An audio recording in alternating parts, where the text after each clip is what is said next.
There it is. Look at that. Oh, you want to get really dizzy? I'm in a spinny chair. Whoa! Whenever I answer the phone, I'm like, hello. What pissed you off? It's a great argument to have. I love my mom, but I think she's half crazy for doing that. How dare you? Do you work with your girlfriend, Mark? Or your wife, Mark? I keep them separated.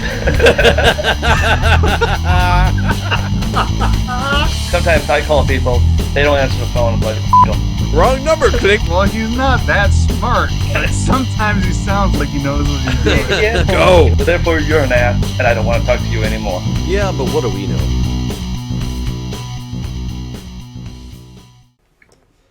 So, one of the main things I was saying before, well, I don't know.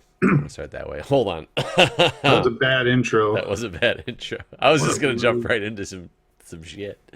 I feel like I'm a way better host than you. I mean, it's possible. Mike, you started. Well, I should do game shows, maybe. what kind of game shows? I don't know. Like the one where people hold the suitcase? That seems like an easy game show to host. I don't even understand why they have hosts on most game shows anymore. Hell, they have hosts on all these cooking shows. The host does nothing except for sit next to the judges and then talk about what's happening. Right, and analyze. I feel like I could do that for sure. I think I'm really good at just talking with nothing really substantial being said. And without any real No effect on the outcome or any actual purpose of being there. Yeah, I think you're pretty good at that too, Mike. Yeah, there's no sense of ethos to anything I'm saying, or like there's no logical reason for me to be saying the things I'm saying. No intelligent backup of any information I'm delivering. You could be a good Cotton. Good cotton. Yeah, you ever seen the movie Dodgeball? Yeah. Oh no, excuse me, not Cotton. It's the other guy. I don't remember that. Yeah, the other guy who always just said, "Oh God, what's his name?" He's a really famous actor. I feel like you wouldn't be good at talking just for a living. Oh, yeah, that hurts. that hurts. I'll just talk myself right over that and just continue on with life. No, the guy in Dodgeball, a really famous actor. He, holy crap, how can I not remember his name? But he's the one that. I hope this is our intro. You know, they're always like, you know, he's like, I don't know, Average Joe's gym just forfeited. What do you think about that? And he's like, that's a bold strategy, Cotton. Let's see if it works out for him. You know, and you don't remember that at all? I only saw that movie one time, and I don't remember it all that well. That was a- not one of my favorite movies. He's Ben the- Stiller, not one of my favorite actors. He's the main guy in the movie Hancock, but not Will Smith. That's not Will Smith. I was The gonna other say, guy. I know. The white guy. The white guy. He's somebody that I never remember his name. What is his name? Exactly. That's Sudeikis. Jason Jason. Sudeikis. Is that him? What? Is it Jason Sudeikis? Sudeikis. I don't think that's his last. No, hold on. Jason Bateman. Jason Bateman. You're right. So, who's Jason Sudeikis? now I'm curious. Isn't that the guy that writes like something with owls? Diabetes with owls? Diabetes. Diabetes with owls. I feel Yes, Mark. I believe he is the guy who writes the book Diabetes with Owls. I feel like you guys have heard me writing pop songs as Katy Perry. That's my next hit is Diabetes with Owls. It's a real book, I think. Before I even go to the extremes of typing Diabetes with Owls into Google, Mark, I would like to hear all your expertise on this book that you think may be a real thing. He's a comedian, and his sister's also a comedian. They're sort of famous for writing books. All I remember is he's gay, and he was on Jon Stewart promoting this book. Diabetes with Owls. Now I feel It's a like real book. I feel that if you have something as good of a title as that I should have heard about it by now. So if it is real, which it very well could be real, I feel that the advertising agency or whatever is doing a poor job, because that would Doing- grab my doing him attention. A terrible disservice for sure. Oh, No, okay, so if I saw a book called Diabetes with Owls, I'd probably be like, I'm gonna buy that book. I would want to know. Okay. Yeah, so I could give you the actual title. You know what? I just typed in Diabetes with Owls, and a lot of things come up in that like autofill. So, advertising agencies, you got to get on this, because I would have been all over this a long time ago. The author's name is David Sedaris. So the name was David Sedaris. He's David. done movies or something like. Yeah, he has. Let's explore diabetes with Is that the owls. title of the book? Is Diabetes with Owls? It's a Let's Explore Diabetes with Owls. I have never heard of that. I That's- also have never heard of it, and now I'm extremely intrigued. See, my wife, she wants to write books, and she's always trying to think of like, I need to have a really good title. And same thing with her blog. She wants to have a nice blog, but she's like, oh, I don't want to buy a domain name without having a very good like website name. So she'll spend like hours and hours and hours just trying to think of a good name. So let's But get then- it. Let's get it for right now. Well, I think we can do this, Mike. I was going to You say, and I think this is Okay. my expertise right here. I'm gonna go with. Let's Wait, talk wait, about. We need information. No, I need no information. The title is what's everything. You don't need to know what's in Okay. the book. You to make a have- story based off the title, Mike. That's how most writers work. I'm gonna go with. Let's talk about herpes with goldfish. A casual stroll with fast-moving cheetahs.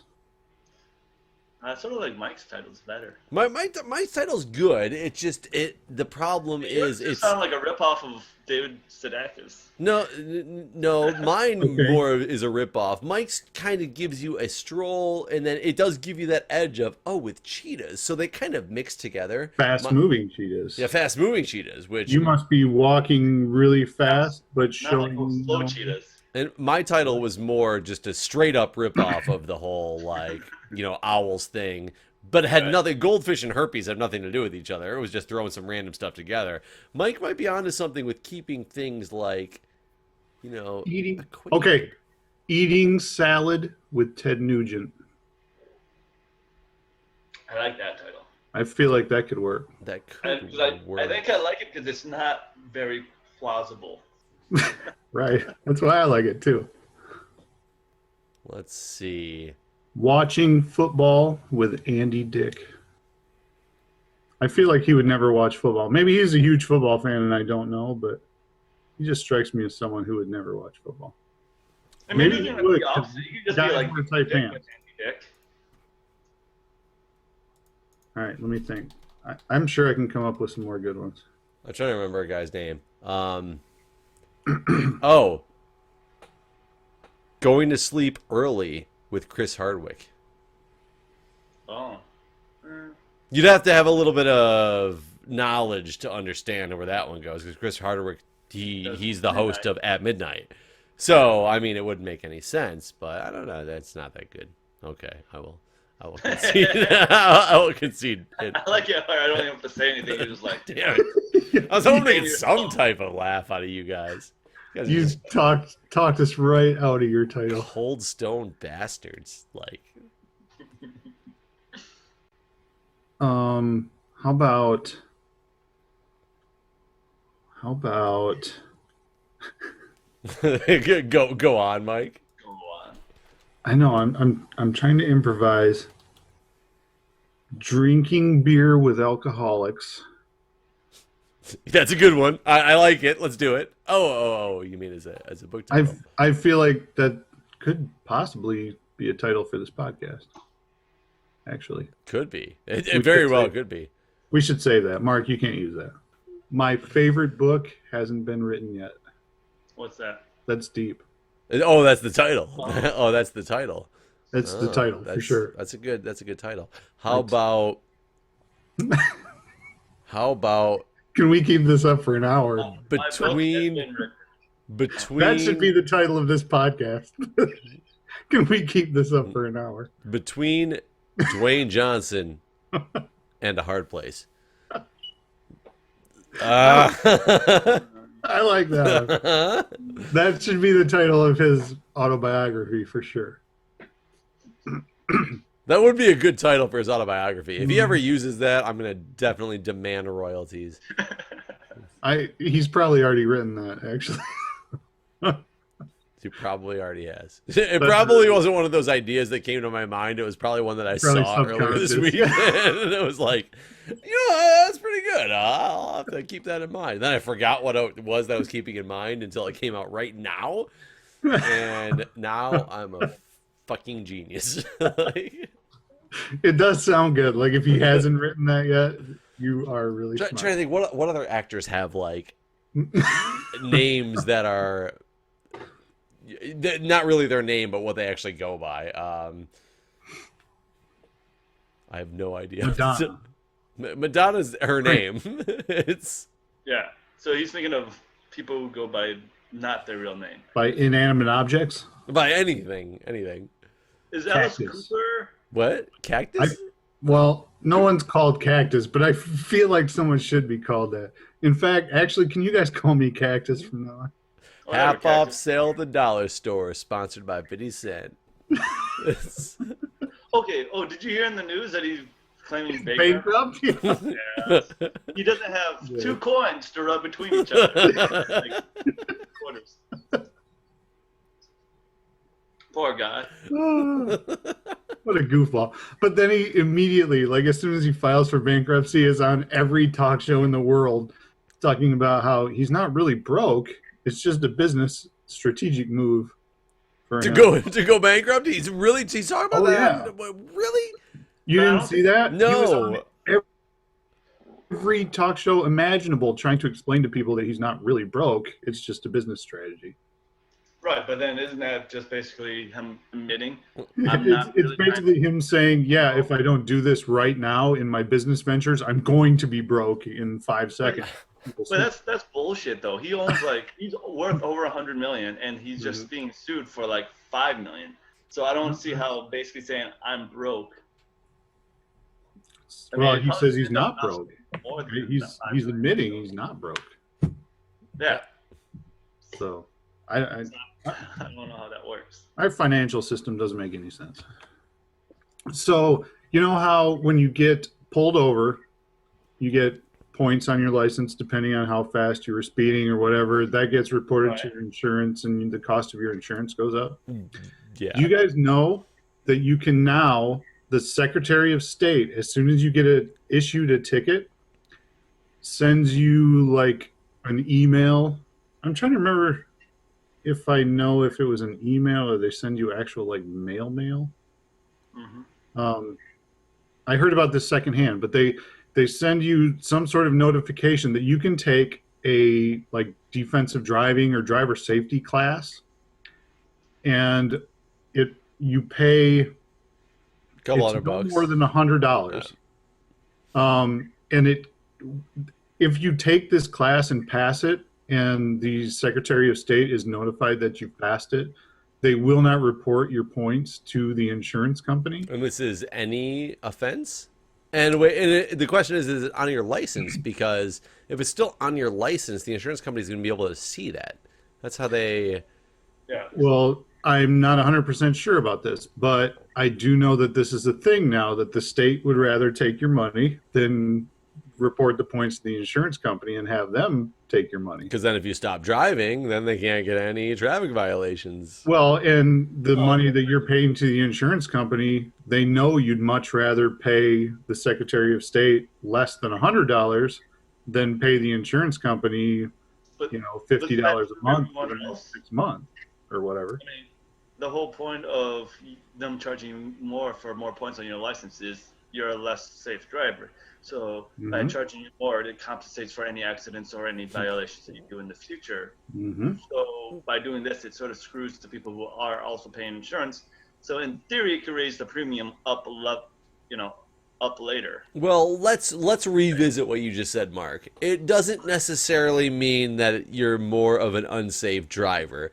It means that the insurance company is more likely to have to pay out on you, and therefore they're going to raise their rates, which is insurance itself is a pretty big scam, and Yep. I'm so against insurance in so many different ways. Health insurance, car insurance, all that stuff. I have them all, of course, because you have to, but Right. I'm really against something that I have to pay into this pool for somebody else. Basically, I'm paying into this pool for this insurance company to say that we're going to cover you.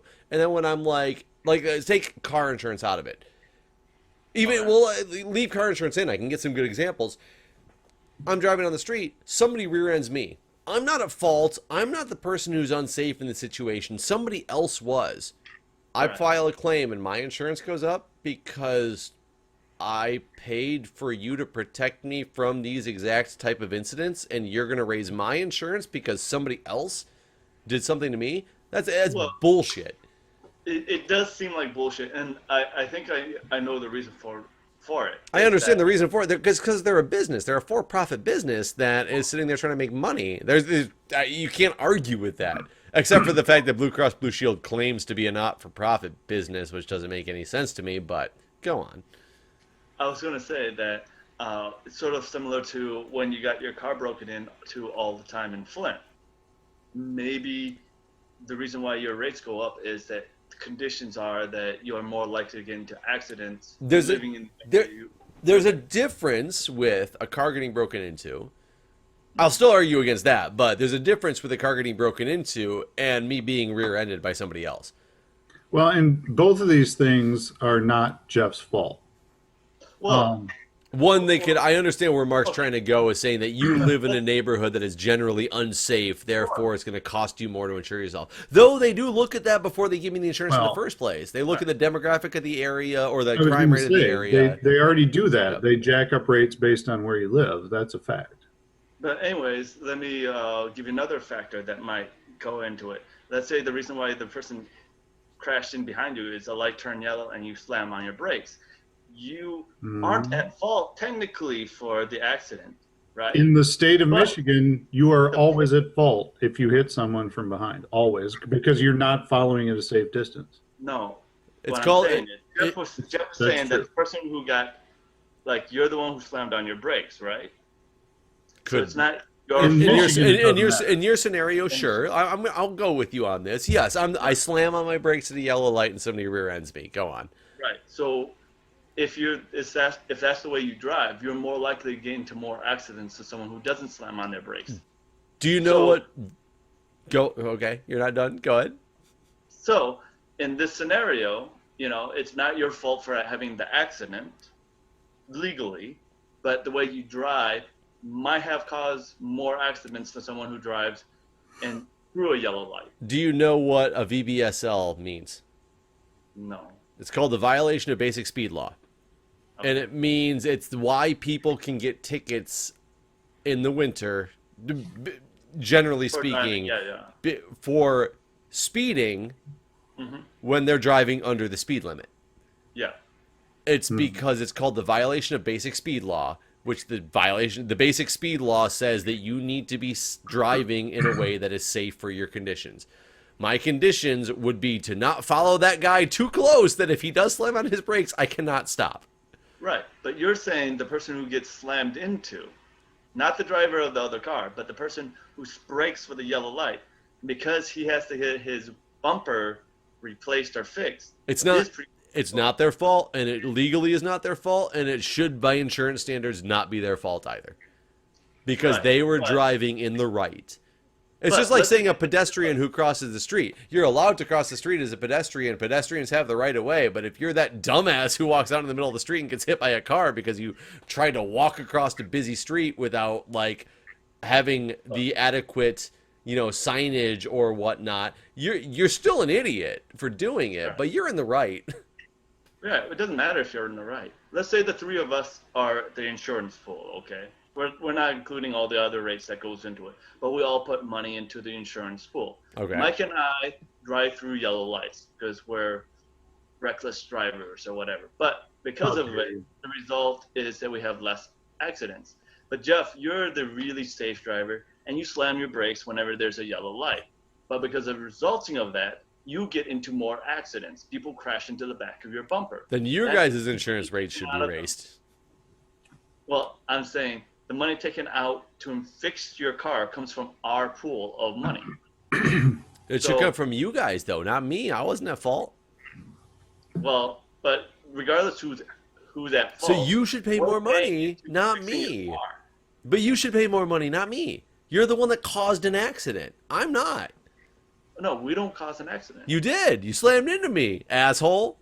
Come over to your house, beat your ass. But the theory is, Mike and I, we don't get into as many accidents as you do. You just got into one with me? Right. I understand why the rates go up. I don't think it's necessarily fair, but it is what it is. I understand why it goes up, too, from a business perspective. I get it. They got to raise rates on somebody, and if you've been in an accident, well, they can sort of justify that. I mean, wouldn't you be more upset, Jeff, if they're like, Jeff, you don't have any accidents, but we're going to raise rates on you because you might be lesser of a safe driver. We just don't know for sure. Or is it going to be better to punish That's essentially what they do, isn't it? Yeah, they raise everybody's rate. Yeah, every time I put in a claim for all those times that my car got broken into, my rates went up. That sucks. Right, yeah, but you're taking money away from the pool. And when you get rear-ended by someone who, by the way, like I said, in the state of Michigan, you are responsible as someone following someone else to be leaving a reasonable distance and going a reasonable speed. That if you ever rear-end someone, it's your fault because you were not following at a safe distance, not going a safe speed. And I agree with that. Right, but they're still going to charge Jeff because, hey, he was involved. You say, of course, like you agree with this, Mark. Okay. I'm really shocked. Is it because you don't drive? Well, I do drive. Oh, I thought you didn't drive over where you were in Japan.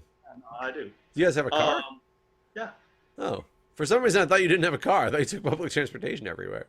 No, public transportation would be a little tough where I live. I think it's because he's Asian. I assumed he didn't drive.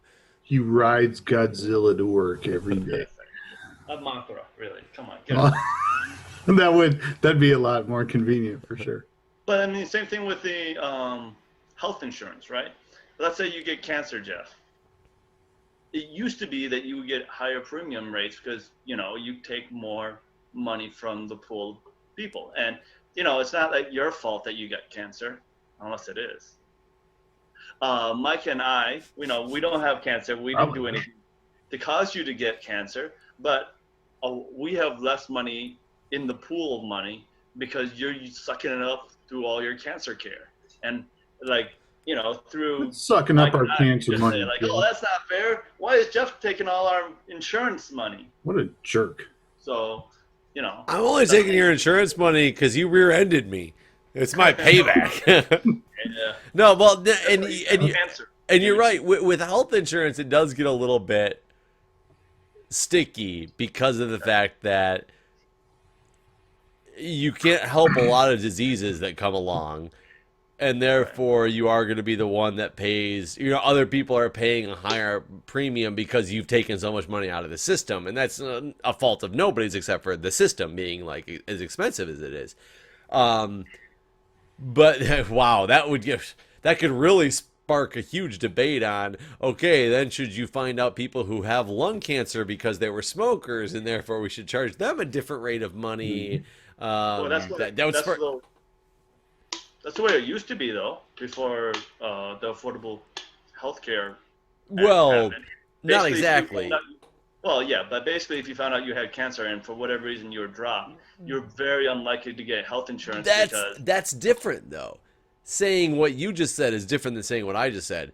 Having a pre-existing condition, yes, was a big thing that would get you dropped and people wouldn't want to cover you anymore, which was horrible for people with debilitating diseases that couldn't get any health care. But I'm saying is, if there was a way to be like, your smoking is what caused your cancer. You knew the risks going in, therefore you specifically have to pay a higher rate versus this woman who has breast cancer that doesn't have a reason that she gave herself breast cancer. Like, it's not like she did something in her life that gave her breast cancer. It was, genetics or, whatever it happened to be. There's a difference in those two categories. And then you're getting into the debate of how do you split those categories. And that gets to be a very sticky issue. I mean, I think we all would sort of agree, although I don't know how you would enforce it, is that people who drink... I don't think you could. Might get charged more. People who smoke should get charged more. People who do things that are, more jobs that are more life-threatening should get charged more. But I know there are... With a job that's more life-threatening, should you really get charged more? Or should you... I guess it depends on... Wow. That would spawn into the category, like, as a firefighter, if I was a career firefighter as opposed to a volunteer... Or maybe volunteer makes it even worse because it's not even that I'm getting paid for, like, the things that I do. But should you charge a firefighter a higher premium for insurance? But what if you got a guy who works in what's a very controversial area? A stem cell research facility who happens to be one of those guys who deals with some hardcore chemicals all the time. Should they get charged more? At a different... It's tricky, and they also have, like, so we've talked about, like, the health insurance covers X, Y, and Z, and they can constantly argue stuff. But now you have factions like Aflac and stuff like that, which I have access to at my place of employment. We have the option to join that. Aflac is essentially like gambling on what is going to put you out of the workforce. Like, you can pay money to get coverage for, accidents involving, removing you from work for a certain amount of time, or you can pay for coverage for if you're out of work due to this illness or that illness, it'll cover you for X amount of time. Like, you literally have to, like, all right, what disease or injury am I most likely to get? I'm gonna, like, it's like playing roulette with, like, your health. Essentially, is what it comes down to. I think the Simpsons got it right when Ned Flanders basically said, like, I don't believe in insurance. It's like a form of gambling, and insurance is a form of gambling. It's basically gambling with your health or your life or whatever.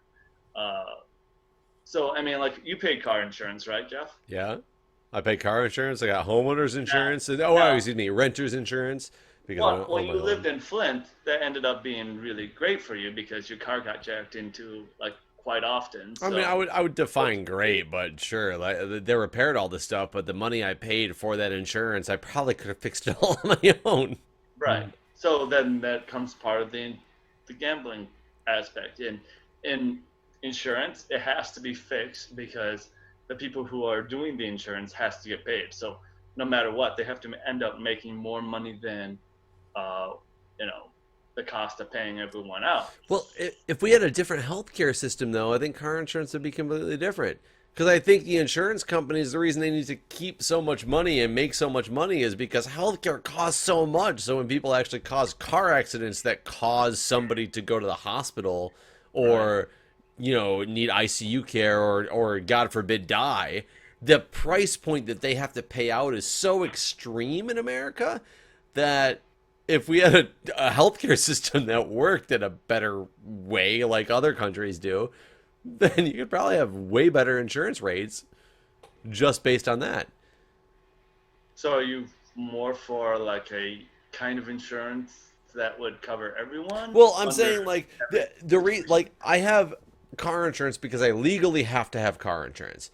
Having Do you have, do you have just liability insurance? Or No. Do you have, like, No, I have full insurance because I want to know that if I'm going to pay for it anyway, it's not really that expensive for me compared to paying liability to have peace of mind. And that's kind of what insurance companies get you on is, I pay about $100 a month for my car insurance, for everything that my car insurance and my renter's insurance. It's It's about $100 a month. If I was getting liability only, it's probably like $50 a month.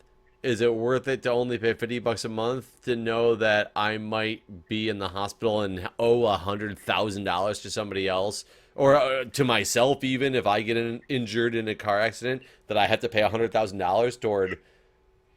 In Michigan, I don't know how it is in DC, but if you get into a car accident, your own insurance pays for it. I can't. I don't know honestly if DC is a no fault state or not. You wouldn't have peace of mind for yourself. Like if you get in a car accident and you don't have the insurance to cover it, you might, not have the healthcare that you would like. Right. And that's the thing, is it's more of a peace of mind thing as opposed to what it really should be. However, when I utilize my insurance because my car got broken into, from the insurance perspective, oh, you paid $300 for this guy to get his window fixed and a new radio. Let's raise his rate so that in 2 months we've already made that money back. We've already made that money back. Yeah, that's exactly what it is. They're going to make their money. And for this particular thing that I was talking about, and we've kind of veered from it, but it's just funny to me. Like, so I guarantee what happened was the government kind of looked at this and was like, well, every time someone gets a speeding ticket, their insurance company is raising their rates. If we just put this in place, we can undercut them and we'll take a little less money, but at least the profits will be coming this way. And it just seemed really funny to me that is a thing now. I think it's smart. I forgot that that's where we started this whole conversation. But I think Mike, because that's sort of like, in a way, it's sort of like a tax. Well, there's been a Democrat in the White House for how many years now? Makes sense, I suppose. I mean, when it comes down to it, like, as someone who acquired many, many speeding tickets when I was younger, like, if I had that option to pay less than $100 to keep my insurance down, I would have done it in a heartbeat. You know what I mean? So I went to the defensive driving class once. I had to also. It's mine was to get rid of I went to a magistrate for a speeding ticket, and the magistrate basically said, if you go take this defensive driving class, we will knock this down to an obstruction or something like that, which was a no-point violation. Right. But the class cost me like $250. Mm-hmm. It was 6 hours one day, something like that. It was actually a lot of fun. A lot of people say that they go to these defensive driving classes and they hate them, that they're really boring and lame. It was really cool. It was really educational. I learned a lot and actually met some really cool people there, like, coincidentally. Do you remember, Mike, at the bingo hall? We had a girl that worked there for a while named Talia.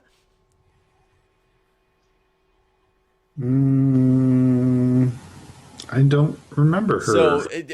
So she. How is that possible? She worked there for not terribly long of a time frame, but the first time that I met her at the bingo hall, I was like, man, this girl looks so familiar. I don't know how I know how familiar she is. And then it clicked into my head, and it's funny, Talia is not like a common name. And I remember she was like, that's why I can't believe I don't remember her. Yeah, she looked at me, and I introduced myself to her, and she looked at me and she goes, man, you look really familiar. And I stopped and I was like, your name's Talia, isn't it? And she goes, yeah. And I was like, we met at defensive driving class. And I walked away. So she was just like, everybody standing around was like, what the hell? But I met her at defensive driving class. How did that name pop in your head? Did she cut you off while you were walking? She rear-ended me. That's what we were in defensive driving class, because she rear-ended me. It's funny. I had to take it because when I got my license at 16, which, by the way, whole new thing now. I have a daughter who's 16, and like, it's such a thing now to get a license. Like, you have to take a class and get 50 hours of like documented driving time or something like that. And 50 hours? I think it's 50, if I'm not mistaken. Then you have to go back, take another class, and have another road test to get like your actual license. Like, it's crazy now. Wow. I remember taking driver's training, getting out, and the day of my birthday, like, it might have been the same day. If not, it was like within a week. I remember driving myself up to the Secretary of State and getting my license on the day of my birthday. Driving up. I remember I got mine Oh. 3 days after I turned 16, only because my parents couldn't take me up there the day I turned 16. And they wanted me to get my license so bad because I had a job that they drove me to every single day, and they were getting frustrated with driving me there. I think I Oh walked yeah, in. yeah. It was like I've talked to. I was Sorry. gonna say it was like a 10-question written exam that I took, like Mhm. multiple choice, and I walked out with my license in like 20 minutes. Yeah. Oh yeah. It took nothing back then. Like it was, I don't remember the reason I drove myself. If I had to guess, my mom was probably drunk or something and didn't want to drive me up there, and I was like, no, I'm getting my license. So I drove myself up, and it was, just like you said, it was like you walk in, you take this test that's ridiculous, and then you're on your way, and you can drive a car all of a sudden. If the light is red, you A, stop, B, go, C, the answer's A. Like, all right, guys. Thanks Time for out. watching. Yep. Yeah. Okay.